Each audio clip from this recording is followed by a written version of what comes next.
सुषमा की शादी को 30 साल बीत चुके थे, लेकिन आज भी उनके हालात जस के तस बने हुए थे। 30 साल पहले ब्याह करके सुषमा अधीर की पत्नी बनकर उनके घर आई थी। घर में उनकी सास और नंद का वर्चस्व छाया हुआ था, जिनकी मर्जी के बिना एक पत्ता भी नहीं डोलता था। अधीर पूरी तरह से अपनी माँ और बहन के चंगुल में था।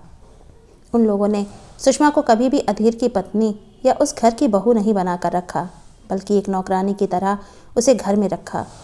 बहन की तो कुछ वक्त के बाद शादी हो गई, लेकिन फिर भी वो वक्त वक्त पर आकर सुषमा को ये एहसास कराती रहती थी कि उसकी इस घर में औकात क्या है। सुषमा को चुपचाप सबके अत्याचार बर्दाश्त करने पड़ते थे, क्योंकि वो ज़्यादा पढ़ी लिखी तो थी नहीं कि कहीं नौकरी कर लेती। मायके से कोई साथ देने वाला था नहीं। मायके का वही हिसाब था कि बेटियों को ब्याह करके रवाना करो, उसके बाद वो जाने और उनके ससुराल वाले। हमने तो अपनी जिम्मेदारी निभा दी। जिम्मेदारी निभाने के नाम पर एक बोझ समझकर कंधे से कहीं भी उतार कर फेंक दिया। अधीर अक्सर सुषमा पर हाथ उठा दिया करता था, जिस पर उसका साथ उसके साथ ससुर दिया करते थे और बोलते थे, ऐसी पत्नी को ऐसे ही रखना चाहिए। पूरी ज़िंदगी उन्होंने अपनी सास और पति की मार खाई थी। सोचती थी कि यही उनकी ज़िंदगी है, शायद जब सास ना रहे तो कुछ सुधार हो जाए। कुछ सालों के बाद सास ससुर इस दुनिया में नहीं थे, लेकिन अधीर अभी भी वैसा ही बदतमीज़ किस्म का इंसान था, जिसके लिए बीवी एक नौकरानी से बढ़कर कुछ नहीं थी। सुषमा को समझ में आ चुका था कि अब उन्हें पति का सुख तो कभी नहीं मिलेगा। शायद उनका बेटा बड़ा होकर उनकी कद्र करे, तब शायद उनकी ज़िंदगी संवर सके और वो चैन की ज़िंदगी जी पाएँ। इसी तरह ज़िंदगी के 30 साल गुजर चुके थे। बेटे का ब्याह भी हो चुका था। बेटा बहू दोनों इंजीनियर थे। बेटे ने बचपन से ही माँ को घर में काम करने वाली एक जाहिल गंवार औरत के रूप में देखा था, जो कि पढ़ी लिखी भी नहीं थी और ना ही उसके मुंह में ज़ुबान थी। बस अपने पिता और दादी की मार खाते अपनी माँ को देखा था। समय समय पर उसके दादी और पापा ने उसे यही समझाया था कि उसकी माँ इसी काबिल है। अब बहू के आ जाने के बाद भी सुषमा के हालात जस के तस बने हुए थे। सुषमा अभी भी सुबह से लेकर रात तक किचन और घर के कामों में व्यस्त रहती थी। उन्होंने सोचा था कि बहू के आ जाने के बाद शायद उन्हें घर गृहस्थी की ज़िंदगी से आराम मिल जाए और वो चैन से बैठकर 2 रोटी खा पाएँ। उन्होंने सोचा था कि वो अपने बहू को बहुत प्यार से रखेंगी, जैसे उनकी सासू माँ ने उनके साथ किया था, वैसा वो अपनी बहू के साथ कभी नहीं करेंगी। लेकिन ये तो तब होता जब उन्हें घर की मालकिन समझा जाता। अधीर ने तो आज तक उन्हें वो दर्जा दिया ही नहीं था। बहू ने भी आने के बाद जब अपने सास की हैसियत उनके घर में यही देखी कि ससुर जी और सासू माँ का बेटा यानी कि उसका पति सासू माँ की कोई इज्जत नहीं करते, बल्कि उसके ससुर अधीर कभी कभी उनके ऊपर हाथ भी उठा देते हैं, तो वो भी समझ गई कि सुषमा की क्या औकात है। फलस्वरूप उसने भी अपनी सारी जिम्मेदारी उनके कंधों पर डाल दी। शादी के 3 साल बीत चुके थे। बहू का एक बच्चा भी था। बहू सुबह सुबह नौकरी पर चली जाती थी। बच्चे की देख रेख, खाना बनाना, कपड़े धोना, झाड़ू पोछा सब कुछ सुषमा को ही करना पड़ता था। घर के काम तो वो पहले से ही करती आ रही थी और जैसे तैसे कर ही लेती थी, लेकिन एक छोटे बच्चे की परवरिश अब उनसे नहीं हो रही थी, क्योंकि उनकी भी उम्र हो गई थी। वैसे भी उनका शरीर बहुत कमज़ोर था, क्योंकि पूरी ज़िंदगी उन्होंने दुख और परेशानियों में ही बिताई थी। कभी किसी ने उनकी कोई फिक्र नहीं की थी, इसलिए वो शरीर से बहुत दुर्बल थी। ससुर अधीर जी पूरी तरह से बहू के मुट्ठी में थे और बहू जैसा बोलती थी वैसा ही वो अपनी पत्नी को हुक्म देते थे। बहू ने जान लिया था कि ससुर जी के खिलाफ उसकी सासू माँ नहीं जा सकती और वो जो कहेंगे सासू माँ को करना ही पड़ेगा। इसलिए वो अधीर को अपनी मुट्ठी में रखती थी। अधीर को जवानी के दिनों से ही गुटखा, सिगरेट, शराब आदि की गंदी आदतें लगी हुई थी, जिन्हें उसकी बहू बखूबी पूरी करती थी।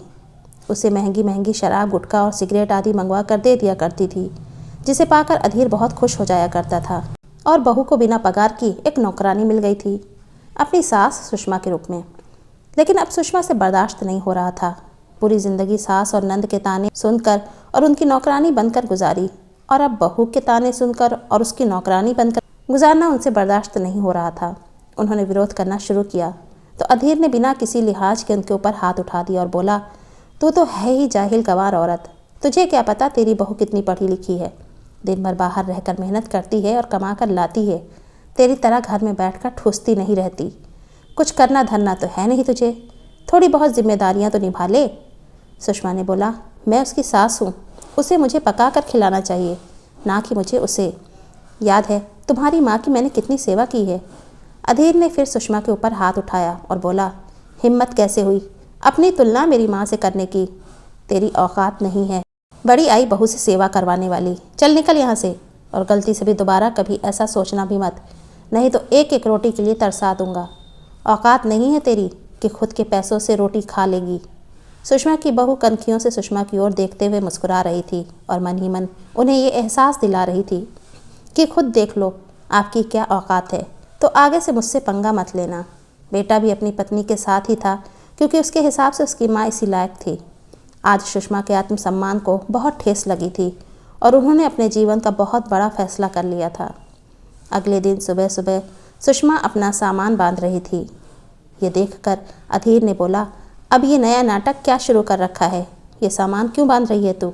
सुषमा ने बोला, बहुत सहली तुम लोगों की मनमानी, पूरा जीवन तुम लोगों के चक्कर में ख़राब कर लिया। अब बुढ़ापे में भी मेरी कोई कदर नहीं। अभी भी मुझसे कोल्हू के बैल की तरह काम लिया जा रहा है। नहीं रहना मुझे अब तुम लोगों के साथ। अधीर हंसते हुए बोलने लगा, तो इस बुढ़ापे में नौकरी करेगी क्या? जाएगी कहाँ? खाएगी क्या? कुछ सोचा है? सुषमा ने बोला, मैंने सब सोच लिया है। तुम अपनी चिंता करो कि तुम्हारा क्या होगा, क्योंकि एक गिलास पानी भी तो तुम अपने हाथ से ले नहीं सकते। अब तुम्हें तुम्हारी औकात का पता चलेगा। कहकर सुषमा अपना सामान पैक करने लगी। उन्होंने अपनी शादी में अपने मायके से मिले जेवर भी अपने सामान में रखना शुरू किया, जिसे उनकी बहू देख रही थी। और बहू ने बोला, मम्मी जी आपको जाना है तो जाइए, लेकिन इस घर के जेवर लेकर जाने का आपका कोई हक नहीं।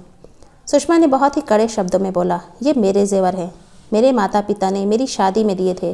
तो होती कौन है मुझे ये बताने वाली कि मुझे क्या लेकर जाना है और क्या नहीं? ये मेरा स्त्री धन है, किसी की औकात नहीं कि मुझे मेरा जेवर लेकर जाने से रोक सके। अधीर ने बोला, अच्छा इतनी हिम्मत हो गई तेरी? तुझे जहाँ जाना है जा, ये जेवर तो कहीं नहीं जाएंगे। बहू ये जेवर ले जाकर तू अपनी अलमारी में रख ले। बहू आगे बढ़ने लगी तो सुषमा ने बोला, ऐसी गलती मत करना, अगर मैंने पुलिस को बुला लिया तो तेरा क्या होगा तू अच्छी से जानती है। दोनों ससुर बहू को जेल की हवा ना खिलाती तो मेरा नाम बदल देना, क्योंकि पूरा मोहल्ला जानता है कि मेरे साथ इस घर में पिछले 30 सालों से क्या होता आ रहा है, और अब मेरे बेटे बहू भी मेरे साथ कैसा व्यवहार करते हैं। बहुत सहली तुम लोगों की मनमानी। पुलिस का नाम सुनकर बहू चुपचाप पीछे हट गई, क्योंकि उसे पता था अगर बात पुलिस तक गई तो उसकी खैर नहीं। सुषमा ने अपना सामान उठाया और घर से निकल गई। उन्होंने अपने रहने का इंतज़ाम कर लिया था। उनके घर के पास में ही एक अनाथ आश्रम था जहाँ कुक की ज़रूरत थी। उन्होंने सोचा, दिन भर तो घर में गधा मजदूरी करती ही हूँ और बदले में 2 निवाला खाती हूँ, साथ में 1000 गालियाँ और मार खाती हूँ, और पति बेटे बहू से भी अपमानित भी होती हूँ। इससे अच्छा यहाँ अनाथ बच्चों के लिए खाना बनाऊँ, शांति और आत्मसम्मान के साथ अपनी ज़िंदगी काटूँ। साथ ही साथ सुषमा ने अपने सारे जेवर बेचकर उनसे मिली रकम को बैंक में जमा करवा लिया था, ताकि आड़े वक्त में यदि उन्हें कोई बीमारी हो या कोई ज़रूरत पड़े तो उन पैसों का उपयोग कर सके। अनाथ आश्रम में ही एक कमरे में उन्हें रहने की जगह भी मिल गई थी और उन्हें ठीक ठाक वेतन भी मिलता था, जिससे उनकी गुजर बसर आसानी से हो सकती थी। सुषमा के घर छोड़कर जाते ही बहू को समझ में आ गया था कि अब अधीर यानी उसके ससुर जी के साथ रहने में उसका कोई फ़ायदा नहीं है।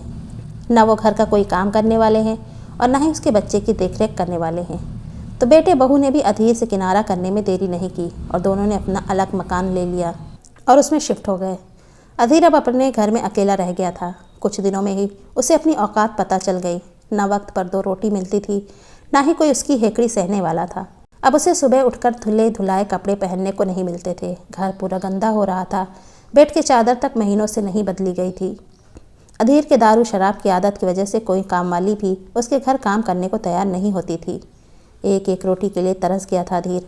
बाहर का खाना उससे हजम नहीं होता था। इस वजह से वो और ज़्यादा दारू शराब पीने लगा था और उसकी जितनी भी पेंशन आती थी सब वो दारू शराब में उड़ाने लगा था। 2-3 महीने में ही वो बुरी तरह से बीमार पड़ने लगा और उसे समझ में आ गया था कि सुषमा का उसके जीवन में क्या स्थान था। अब उसे सुषमा की कमी बहुत खल रही थी।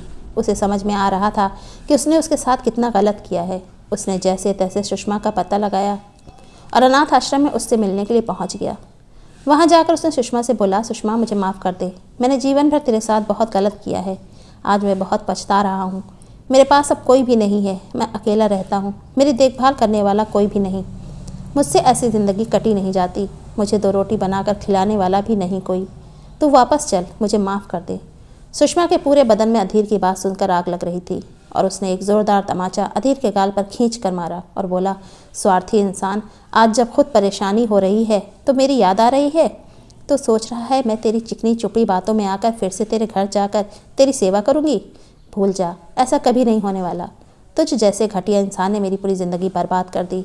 मेरा भी इस ज़िंदगी में कोई नहीं है, ना कोई पति, ना कोई बेटा, ना कोई बहू। मुझे किसी से कोई मोह नहीं है। चुपचाप निकल जाए यहाँ से, नहीं तो अभी पुलिस को बुलाकर अच्छे से कुटवाऊंगी। अधीर को समझ में आ गया कि सुषमा इतनी आसानी से उसके साथ अब चलने वाली नहीं है, तो उसने अगला तीर छोड़ा और बोला, अगर मैं तेरा कुछ भी नहीं तो ये किसके नाम का सिंदूर और मंगलसूत्र लगाए रखा है? ये सुनकर सुषमा के पूरे तन बदन में आग लग गई। आज उसने अधीर को उसकी औकात पूरी तरह से दिखाने का फैसला कर लिया। वो अधीर के सामने गई और बोली, अच्छा तो ये ले। कहकर उसने अपने हाथों से अपना मंगलसूत्र तोड़ दिया और अपना सिंदूर पोंछ दिया और बोला, मेरा आज से कोई पति नहीं, अब यकीन हो गया? कहकर सुषमा अपने कमरे में चली गई और दरवाज़ा अंदर से बंद कर लिया। आज सुषमा के दिल को बहुत सुकून मिल रहा था। वो सोच रही थी कि यही फैसला लेने की हिम्मत उसने उस वक्त क्यों नहीं की थी जब उसके साथ पहली बार उसके पति ने अत्याचार किया था। अधीर को ज़ोरदार थप्पड़ लगने के बाद अधीर को भी आज समझ में आ चुका कि जिस जीवन संगिनी को उसने जीवन भर तड़पाया है, उसका उसके जीवन में क्या महत्व था और अब वो उसके जीवन में कभी भी वापस लौट कर नहीं आने वाली। दोस्तों, कहानी कैसी लगी अपनी राय हमें ज़रूर दीजिए और कहानी अच्छी लगी हो तो प्लीज़ इसे लाइक कीजिए, शेयर कीजिए और चैनल को ज़रूर सब्सक्राइब कीजिए। Thanks for watching.